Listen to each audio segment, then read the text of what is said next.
Mexico. Transformative Innovation.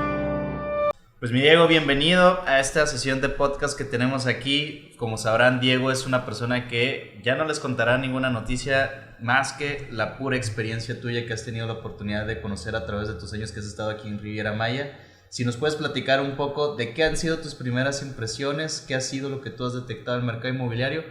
Y empecemos con lo básico, ¿por qué empezaste en este nicho y no en la industria, en la aeronáutica o cualquier otro medio tradicional que se puede?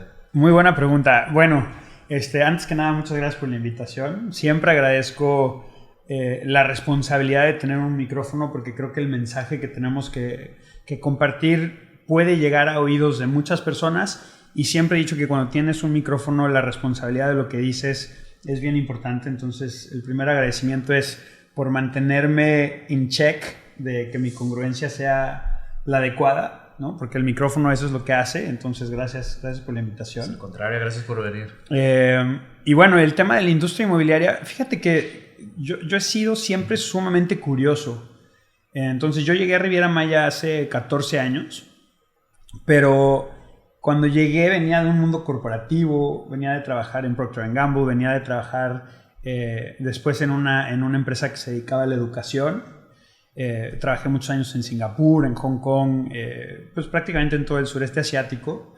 Y cuando llegué a Playa del Carmen, yo llegué con la idea de descansar. Tenía ganas de descansar. Entonces me ofrecieron una chamba de guía de turistas en cuatrimotos y en lanchas rápidas. Salíamos de Puerto Aventuras. Y lo tomé porque en ese entonces te decían, ¿sabes hablar inglés? Sí. ¿Eres amigable? Sí. Ya, listo, eres guía de turistas, ¿no? Entonces empecé por ahí en la Riviera Maya. Yo sí estudié una carrera en el TEC de Monterrey.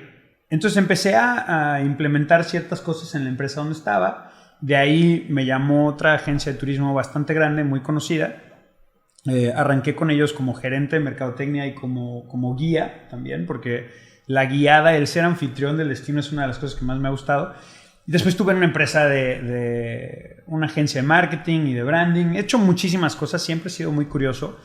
Y cuando entendí bienes raíces, porque vi varios amigos que les estaba yendo muy bien con el tema de bienes raíces, pues yo dije, es que ya lo tengo. Ya sé ser anfitrión del destino, ya sé vender, ya sé promover el destino, ya sé hacer marketing, ya sé hacer contenido de valor. Pues sería muy tonto de mi parte el no usar todas esas herramientas para ser exitoso en real estate, ¿no? Y no puedes ignorar el llamado. Oye, pero por ejemplo, hace 14 años, ¿cuál crees que fue la evolución que tú fuiste viviendo con el paso del tiempo? Me imagino que había muchas áreas de oportunidad que al día de hoy a lo mejor aún existen y otras muchas también se corrigieron. ¿Cuál fue tu percepción respecto a eso? Pues son muchísimas áreas. O sea, Playa del Carmen y la Riviera Maya en 14 años se ha transformado, ¿no? Yo lo que veo es un Playa del Carmen que ahora está muy consolidado y aún así sigue creciendo. Cuando mis clientes me dicen, es que se escucha mucho ruido de construcción, les digo, qué bueno, porque ese es el sonido del dinero, ¿no? Tanto Playa del Carmen como Tulum, que son las dos zonas o las dos ciudades donde más experiencia tengo, son muy distintas. Ya Playa del Carmen ya es un lugar bastante consolidado, que sigue creciendo, que sigue desarrollando nuevos conceptos inmobiliarios, que sigue teniendo una oportunidad gigante de crecimiento porque son ciudades muy jóvenes. Playa del Carmen tiene poco más de 30 y Tulum es un adolescente. Entonces, Tulum, por otro lado, es mucho más especulativo. Me acuerdo hace 14 años precisamente, una amiga me pidió que si le cuidaba su casa en Siancán un verano.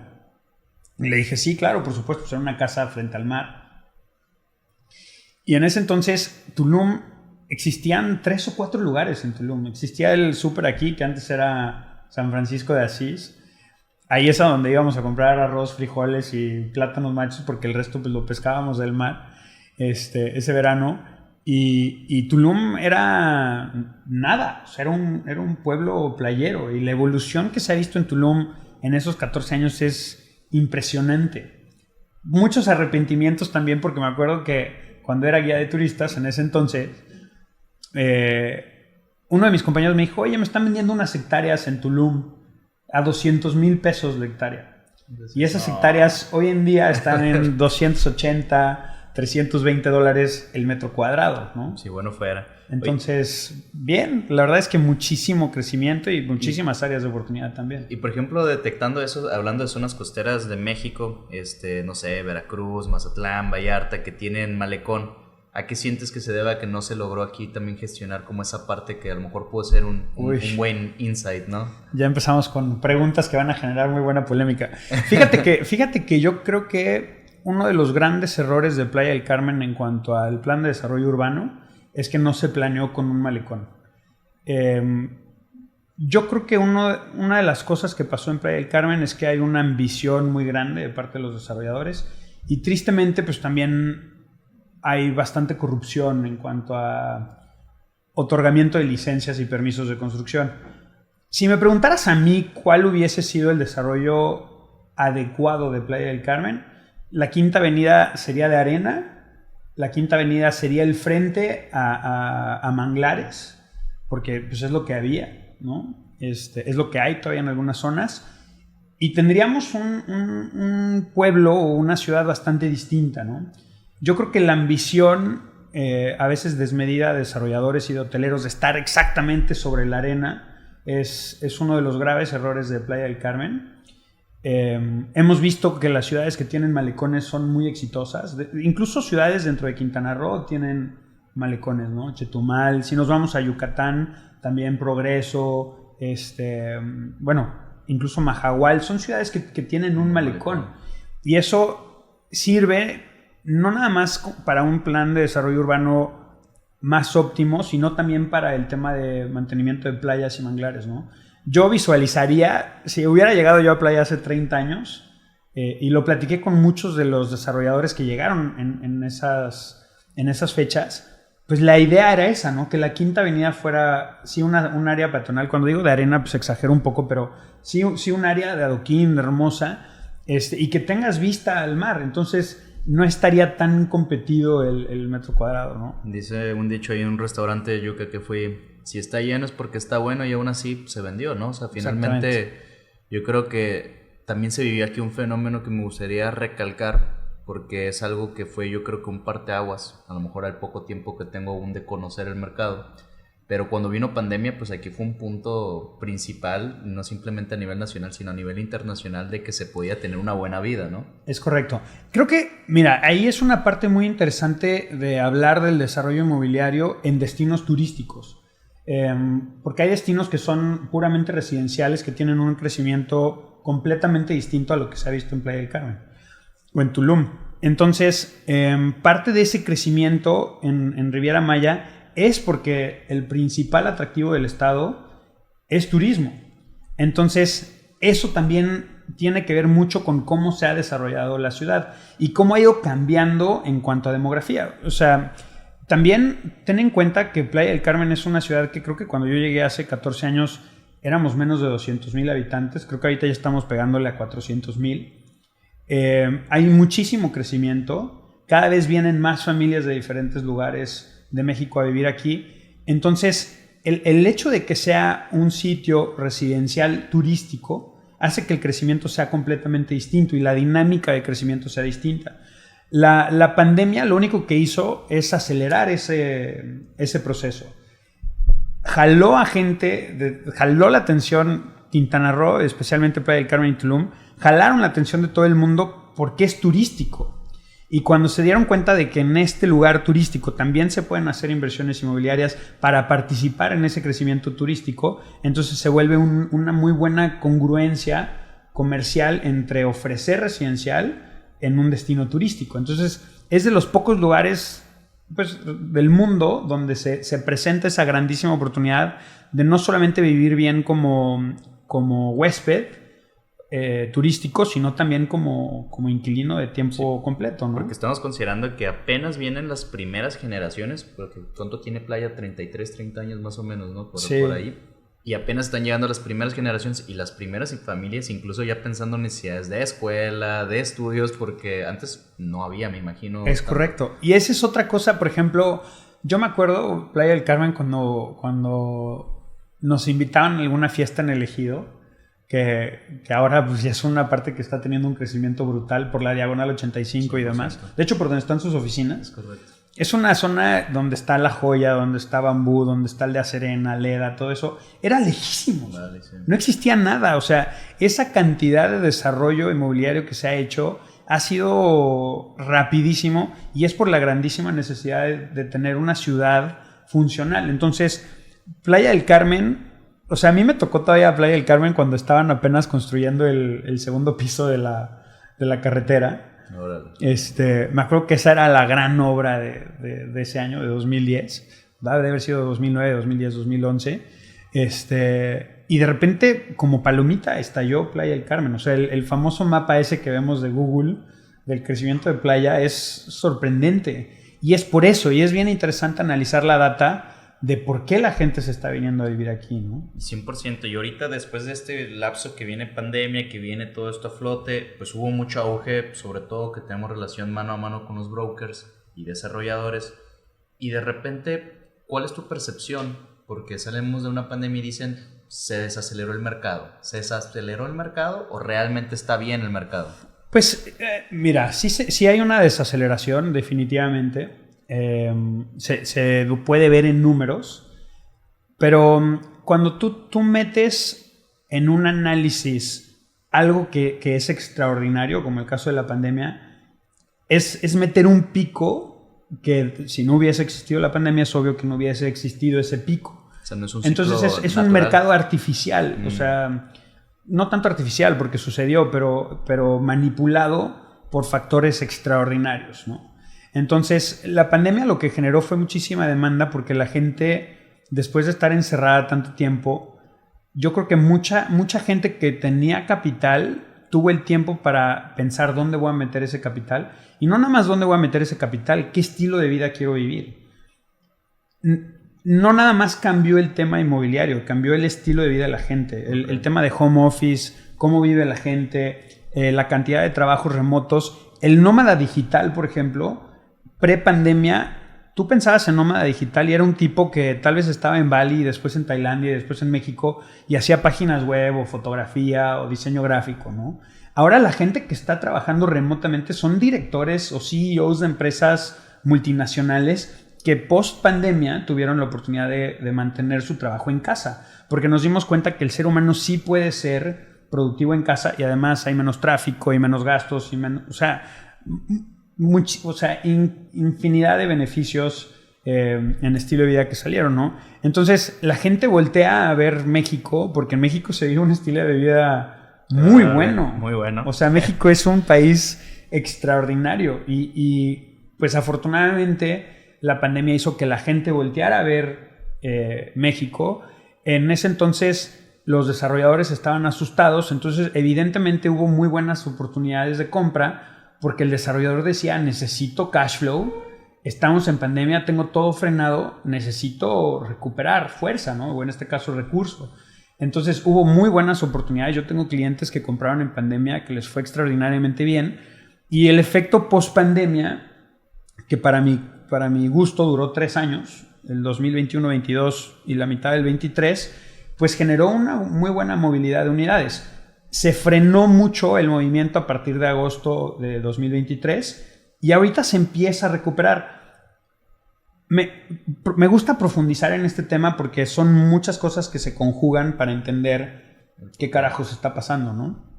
También tenemos que entender que los ciclos económicos, pues por lo menos le tienes que dar unos 7 años al ciclo para que tenga todas las fases del ciclo. Crecimiento, maduración, y ya después recesión, depresión, etc. Entonces, como se aceleró tanto, pues obviamente cuando desaceleras un coche de 200 a 20 kilómetros por hora, pues se siente el frenón, se siente el frenón y se siente duro. Y es lo que estamos sintiendo ahorita. Realmente no es tanto que se haya desacelerado en la cantidad de unidades que se desplazan, sino que más bien se aceleró en la cantidad de unidades que hay de oferta. O sea, hay una exageración de oferta por parte de los desarrolladores sin que esté un mercado cautivo. Sí, 100%. O sea, pasaron, yo creo que en Tulum, por ejemplo, que es donde más se puede ver cómo fue ese fenómeno, se conjugaron 2 cosas bien importantes. Uno es que la gente empezó a ver que se podía vender muy bien Tulum en preventa. Estoy hablando pre-pandemia, ¿no? 2016, 2017, 18, 19. Entonces, la gente empezó a replicar ese modelo de negocio y funcionó muy bien. O sea, la realidad es que en ese entonces el 70% de los desarrollos se vendían en preventa o en fase de construcción y se terminaban de vender antes de que se terminara la construcción. Ahorita ya vivimos una situación distinta donde se terminan los proyectos y todavía quedan unidades por vender post-entrega, ¿no? Entonces, una cosa, se vio que es un modelo de negocio bueno para desarrolladores y en su caso también inversionistas. Claro. Y dos, se atrajo tanta gente que había venta que entonces pues todos pensaron que eso iba a durar para siempre. ¿Y qué pasó? Pues todo el mundo le llamó a sus primos, amigos, compadres y todo el mundo empezó a invertir en Tulum, a comprar tierra, suben los precios de la tierra, todo el mundo empieza a hacer, no, generalizo, ¿verdad? Pero bueno, la gran mayoría de los desarrolladores empiezan a hacer lo que llamamos algunos sabor vainilla, que es replicar el mismo sabor que tienen todos los demás, ¿no? Es que eso es lo que me gusta y que tú lo viviste y aparte que eres una persona que siempre llevas la estadística y traes la información, exactamente ese es el detalle que yo quiero tocar. Por ejemplo, yo, aunado a lo que mencionas, o sea, una percepción que me gustaría que tú me la des un poquito con mejor feedback, es también salió mucho pseudo desarrollador en Muchísimo. el momento y que siento que eso fue lo que manchó y perjudicó también una parte de la oferta y la falta de entregas en algunos casos, ¿no? Sí, mira, vámonos un poquito a la data que está bien interesante y ahorita que estamos hablando de Tulum podemos empezar con data de Tulum. Mira, número de desarrollos que nosotros tenemos en un análisis de mercado que hacemos mes a mes. Hoy en día tenemos analizados 441 desarrollos, más aproximadamente 160 que ya están entregados o sold out. Estamos hablando de 600 desarrollos inmobiliarios vigentes. Ok. 160 de ellos ya sold out, 440 en proceso de venta. Aquí solamente estamos analizando desarrollos residencial turístico, entonces no estamos analizando de nivel medio bajo, ¿no? Okay. De interés social. Claro. Cuando hablamos de unidades, estamos hablando de que hay casi 17,000 unidades en construcción en Tulum, que es contestando tu pregunta, ¿qué pasó? Se contagió ese sentimiento de éxito en el mercado inmobiliario de Tulum y entonces llegaron doctores de Monterrey que tenían mucho capital, contrataron un contratista para que construir, ¿no? Sin nada que hacer ahora. ¿Y qué dijeron? Pues hazlo igual que el vecino. Pues si el vecino está vendiendo, hazlo tú igual.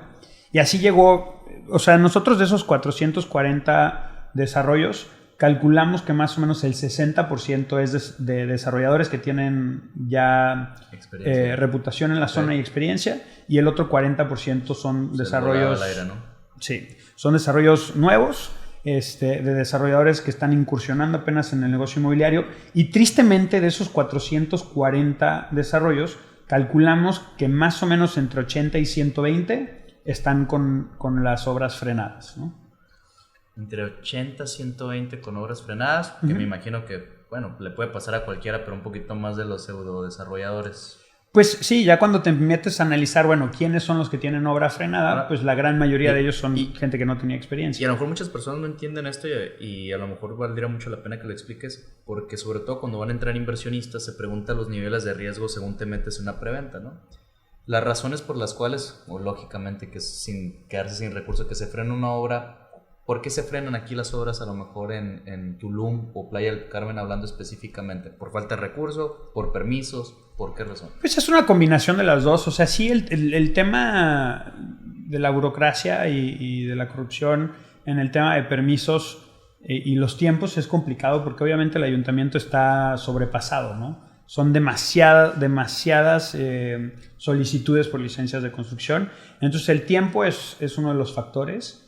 Y definitivamente el más importante pues, siempre va a ser el flujo de capital, ¿no? Cuando hay flujo de capital, todo se acelera. ¿Qué es lo que pasa? Pues desafortunadamente somos muchos asesores inmobiliarios, somos muchas agencias, muchos promotores inmobiliarios que en algunas ocasiones vendemos por conveniencia. Entonces yo creo que hay un área de oportunidad enorme en hacer un buen due diligence, ¿no? quién es el desarrollador, cómo está financiado, de dónde viene ese financiamiento, si viene de capital privado, si tiene un crédito puente. Eso es todo lo que te da confianza cuando estás hablando de una preventa. Yo una recomendación que llevo haciendo mucho tiempo, sobre todo yo creo que más de 18 meses hacia atrás, es que hay que enfocarnos en desarrolladores que tienen reputación y en entregas inmediatas, ¿no? Y hacer un due diligence pues muchísimo más intenso, realmente conocer qué es lo que estamos vendiendo, quién ya entregó, cómo entregaron, y entonces ofrecer buen producto, porque al final nosotros como fuerza de ventas somos los principales anfitriones y somos los principales responsables de que nuestros clientes tengan una buena inversión, 100%. ¿no? Y todos nos equivocamos. Yo también he vendido algunos proyectos que han tenido problemas de entrega o retrasos de entrega. Pasa, pero en el nivel de riesgo, pues claro que siempre en una preventa hay riesgo. ¿Cómo se minimiza o se mitiga ese riesgo? Pues consiguiendo un muy buen asesor que tenga buena reputación, investigando muy bien la trayectoria del desarrollador. Sí. Y del proyecto en el que se está poniendo interés, haciendo un due diligence realmente profundo. O sea, hay veces que sí vale la pena contratar a un abogado externo para pagarle 10, 15 mil pesos para que haga un due diligence, para que vaya a registro a revisar que la propiedad efectivamente está a nombre del desarrollador, que revise cómo está el tema de financiamiento, que se ponga en contacto con los abogados de la parte desarrolladora. Se ha desprofesionalizado mucho la industria y eso afecta, ¿no?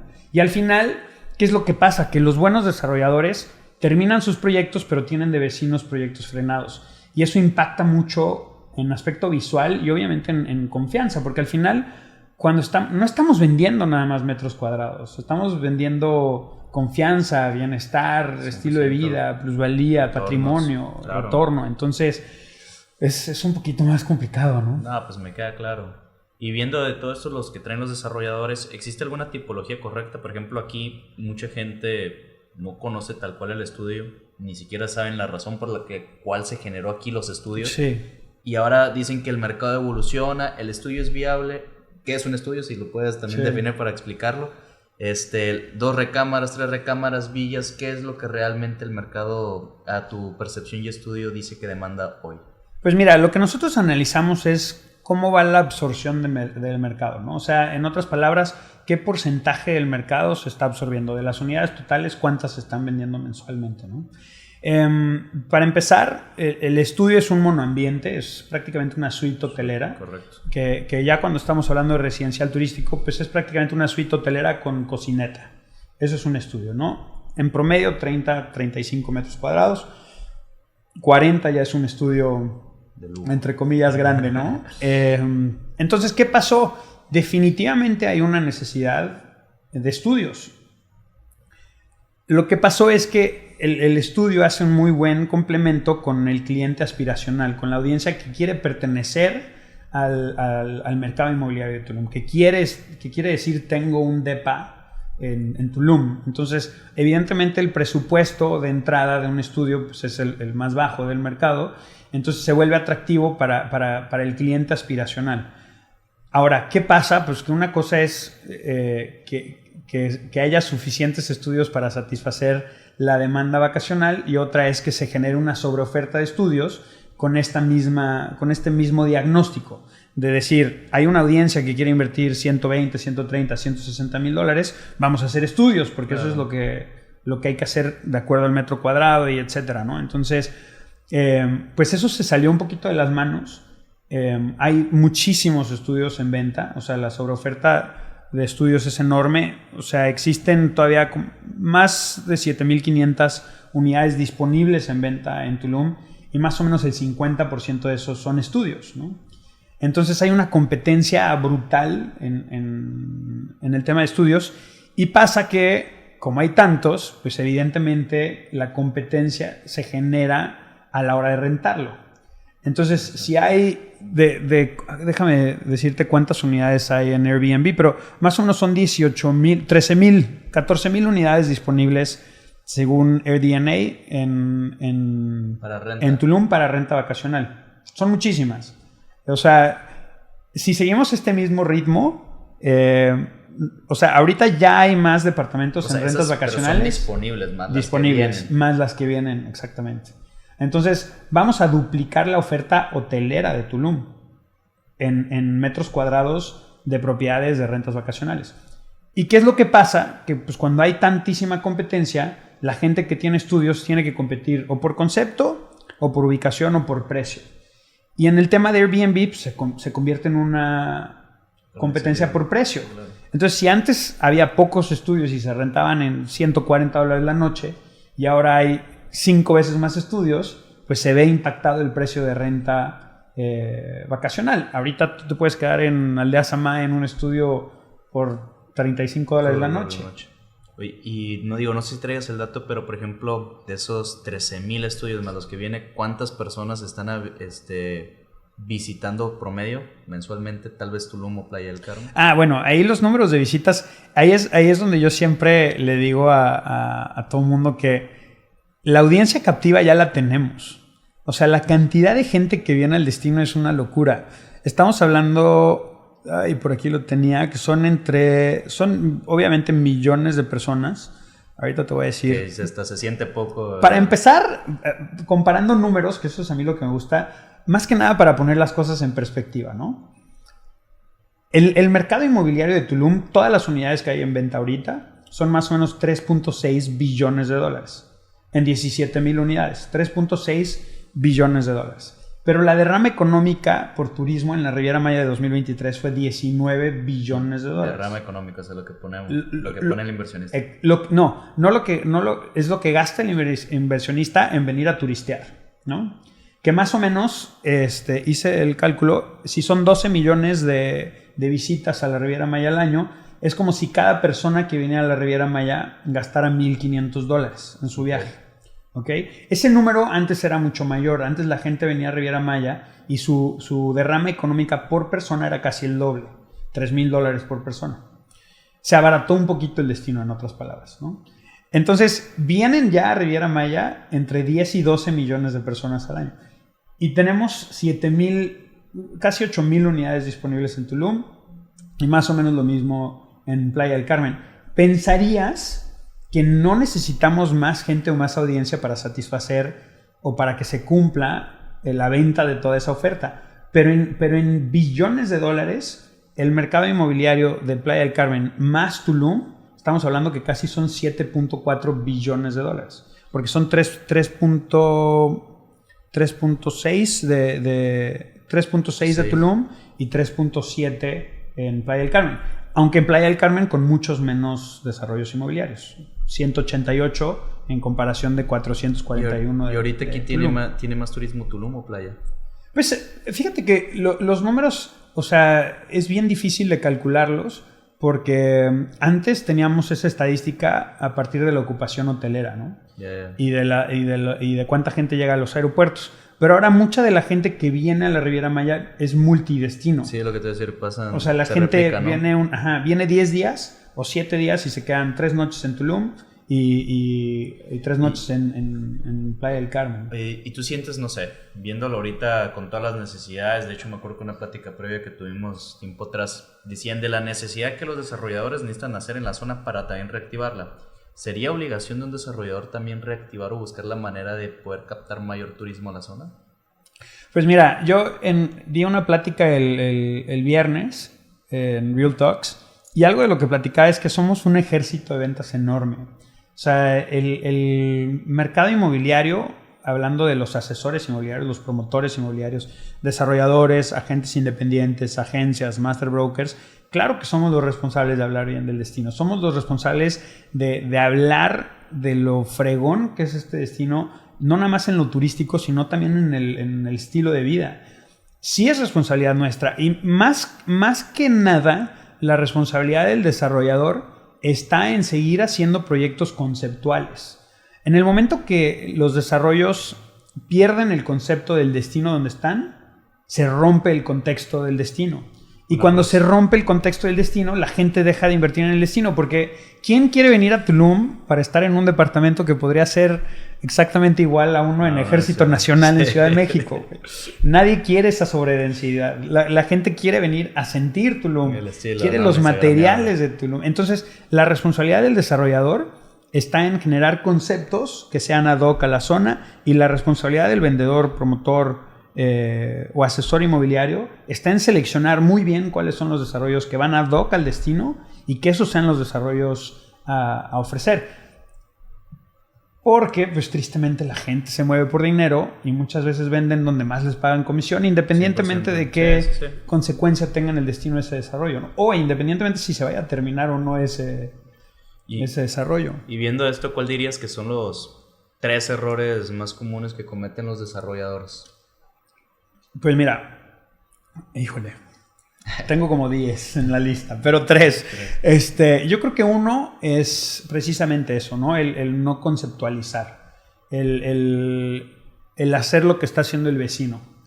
Y eso se convierte, lo decían mis amigos de Uno Consulting de Mérida, en sabor vainilla, ¿no? Rodrigo Rodríguez lo dice mucho, creo que ya no está con Uno Consulting, pero bueno, él decía, hay mucho sabor vainilla. Y tiene razón, y ese es el principal y más grave error de los desarrolladores. Pensar que lo que está haciendo el vecino es lo que está funcionando, pensar que eso va a seguir teniendo vigencia y hacer lo mismo, con los mismos materiales, mismas tipologías, mismos metros cuadrados. O sea, ese es un grave error, porque se pierde el concepto, ¿no? No hay un diferenciador, y cuando no hay un diferenciador la venta se vuelve muchísimo más complicada. La segunda, yo creo que es la sobredensificación.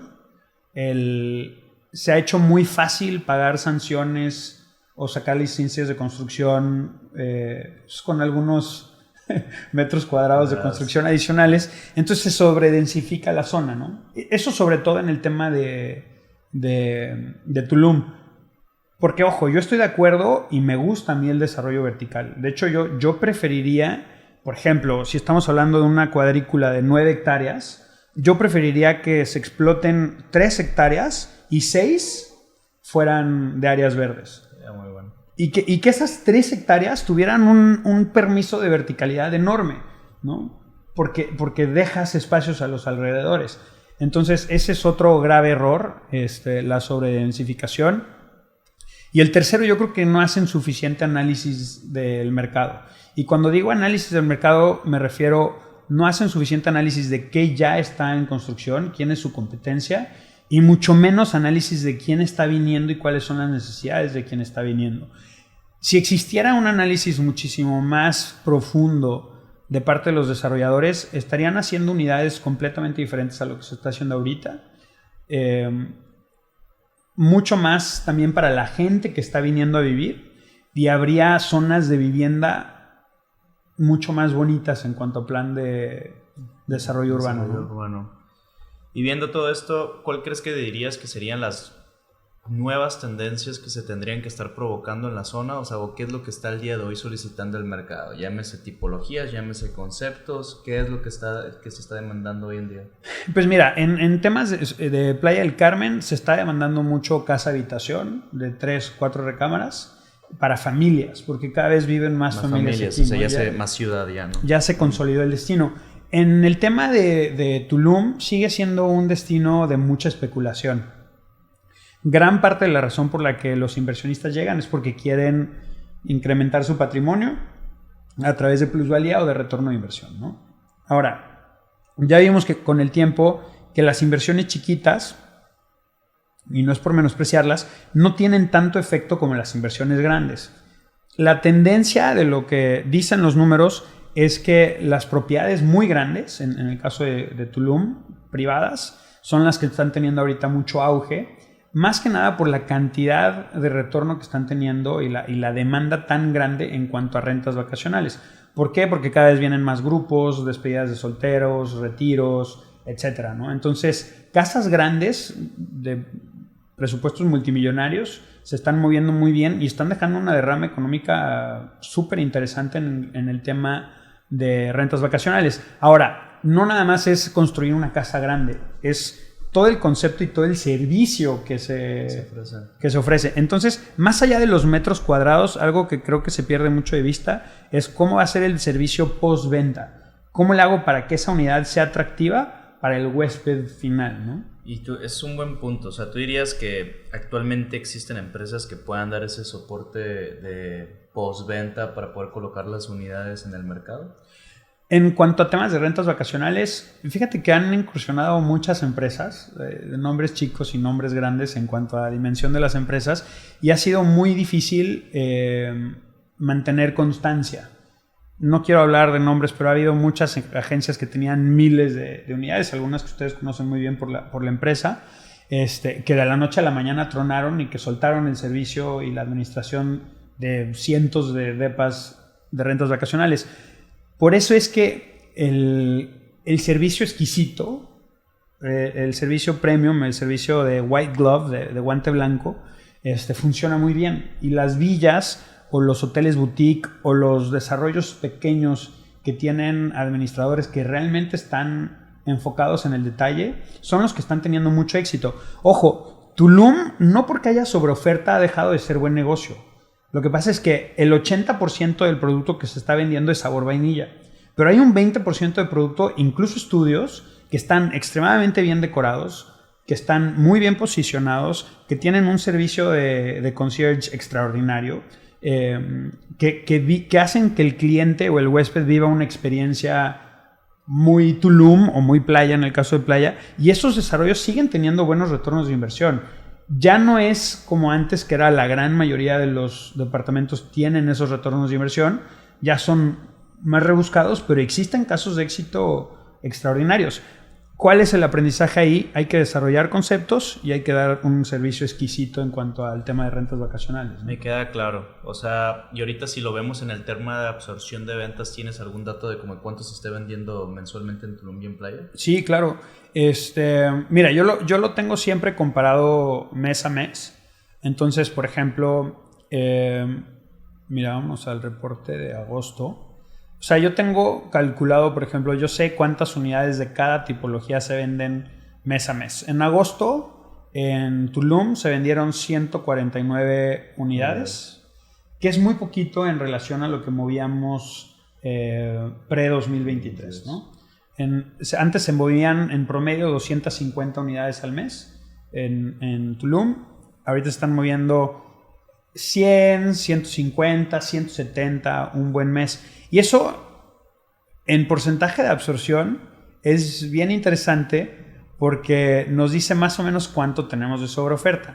O sea, si nosotros calculamos que la absorción promedio es 1.5 en Tulum, quiere decir que un desarrollo de 100 unidades vende 3 unidades cada 2 meses. Está muy lenta la absorción. O sea, eso quiere decir que un edificio que normalmente tardaría 24 meses en construirse y en venderse, va a tener un proceso de ventas de 48 meses. O sea, quiere decir que tenemos el doble y eso de lo dirías que es sobreoferta. porque hay pura vainilla.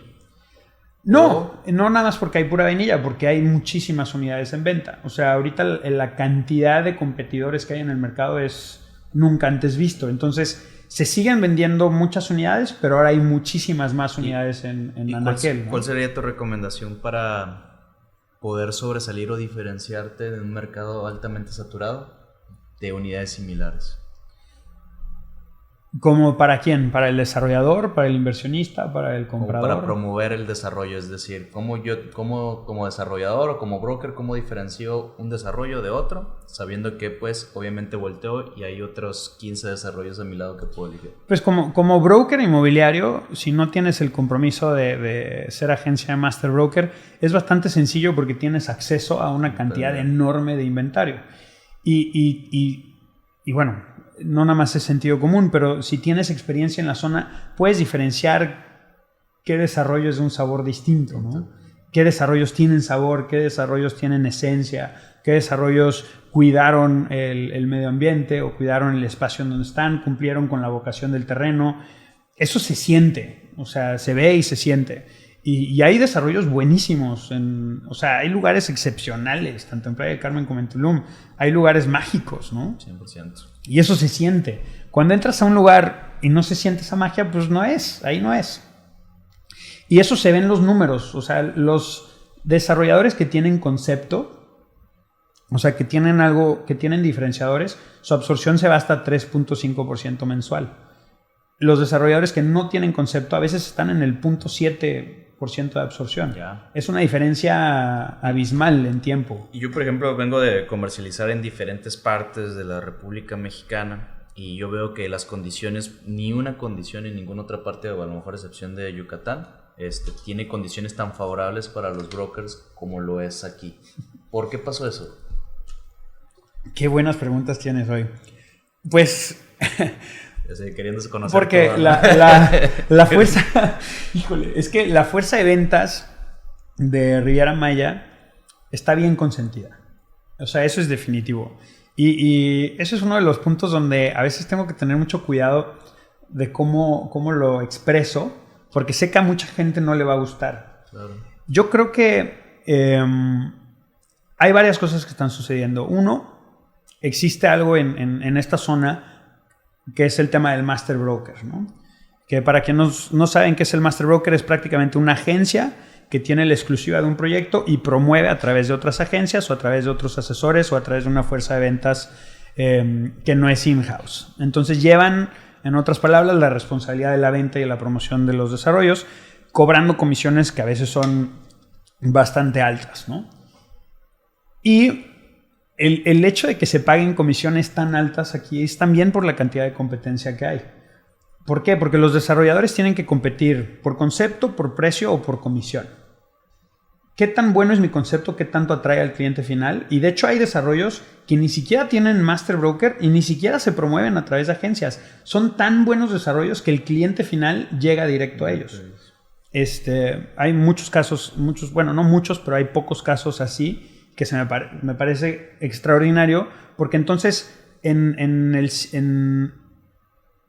la línea de económica del tiempo hay menos valores agregados en esa línea, entonces el que recibe realmente el beneficio más grande es el comprador. Y desde mi punto de vista es a quien deberíamos de darle el mayor beneficio, porque es quien está poniendo su dinero en la zona, ¿no? Entonces el hecho de las comisiones tan altas ha hecho que el asesor inmobiliario sea muy consentido. Y también el hecho de que vendemos en mayoría preventas también nos ha desprofesionalizado muchísimo, porque nuestra responsabilidad como asesores se limita a firmar el contrato promesa de compraventa, cobrar nuestra comisión y se acabó. Y muchas veces dejamos esa responsabilidad de entrega, de servicio, de comunicación al desarrollador, ¿no? Entonces, creo que falta mucha estructura en cómo hacemos negocios en Riviera Maya. Desde mi punto de vista, deberíamos de ser muchísimo más estratégicos en el tema de comisiones, mucho más justos también, porque la realidad es que es un negocio muy noble, nos puede ir muy bien. Si me preguntas a mí, ¿yo qué haría? Yo tendría un buyer's market y un seller's market, y un buyer's rep y un seller's rep. Quien trae que haya un estándar de comisión entre 6 y 8%, está perfecto, pero que la mitad de esa comisión vaya para quien trae el cliente y la mitad de esa comisión vaya para quien trae el desarrollo, y se acabó. Porque en el momento que le empezamos a dar al asesor el poder de decisión sobre qué decide promover con sus clientes solamente por tema de comisión, se prostituye el mercado. 100%. Y es ahí donde los desarrolladores que tienen poca experiencia hacen una fuerza de ventas que gana el 10% de comisión. Y entonces la gente que está ahí está vendiendo por oportunismo y no por profesionalismo, ¿no? Decían antes que la mayor habilidad que uno podía tener pues prácticamente era su estructura de venta, pero que ahora lo que más importa pues es la atención, ¿no? Y la atención pues prácticamente los brokers dominan la atención muchas veces del concentrado del mercado, porque son los que deciden si la muestran o no la muestran. Es correcto. Por último, me digo, a ver, a mí me gustaría tener un poco de noción con tu experiencia, con todos los años que has podido ver. ¿Cuáles serían tus 3 recomendaciones que darías tanto para desarrollador y brokers para que este destino, que es muy bendecido, siga dando muchísimos más años? 3. Uno es un poco más en el tema de desarrollo personal. Enfóquense en ser buenas personas. en que haya una integridad genuina y una congruencia comercial con esa integridad. Eso va de la mano con escoger esta carrera a largo plazo, no mantenerse nada más en el corto plazo, porque ser cortoplacista en este negocio genera muchos dolores a mucha gente, especialmente al cliente. Entonces, el primero sería pensar a largo plazo y enfocarse mucho en el desarrollo personal, en que existe integridad y congruencia. La segunda es mantener el concepto del destino, o sea, buscar desarrollar y buscar promover desarrollos que realmente sean Tulum y que realmente sean playa, ¿no? Que sean hechos para esta zona, porque eso es lo que va a mantener la identidad del destino hacia afuera, ¿no? Y la identidad del destino es bien importante. Y 3, pues yo creo que cuidar el patrimonio de nuestros clientes como si fuera el propio, ¿no? Porque al final movemos mucho capital, es un negocio donde se mueven billones de dólares, y es bien importante cuidar a nuestro cliente inversionista. Claro que los mercados cambian y es bien importante tener en cuenta también que son ciclos. Yo creo que, y regreso a lo mismo, a largo plazo, ¿cómo cuidamos mejor el patrimonio de nuestros clientes? Vendiéndole un proyecto a largo plazo.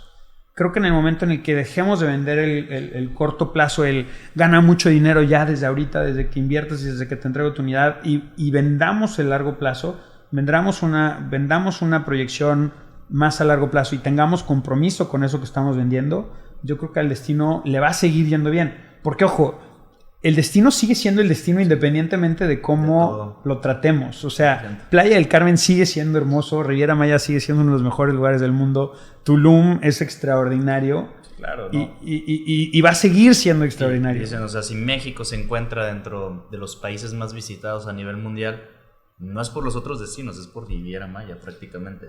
No, y México es extraordinario, o sea, geográficamente estamos posicionados en un lugar estratégico, el servicio de la gente es extraordinario, el estilo de vida es buenísimo. El turismo sigue viniendo, todo está a nuestro favor. Y eso es algo que sería el cuarto consejo. Dense cuenta que todo está a nuestro favor, no necesitamos agrandar, ni mentir, ni decir absolutamente nada fuera de lo que es real y 100%. Genuino. No necesitamos inventar retornos de inversión estratosféricos. Los retornos de inversión están en casos históricos, muchísimos. No necesitamos hablar de plusvalía estratosférica. La plusvalía es extraordinaria. No nada más porque es el segundo estado de México con mayor plusvalía, es porque la plusvalía ejecutada es muy buena. En residencial es extraordinaria.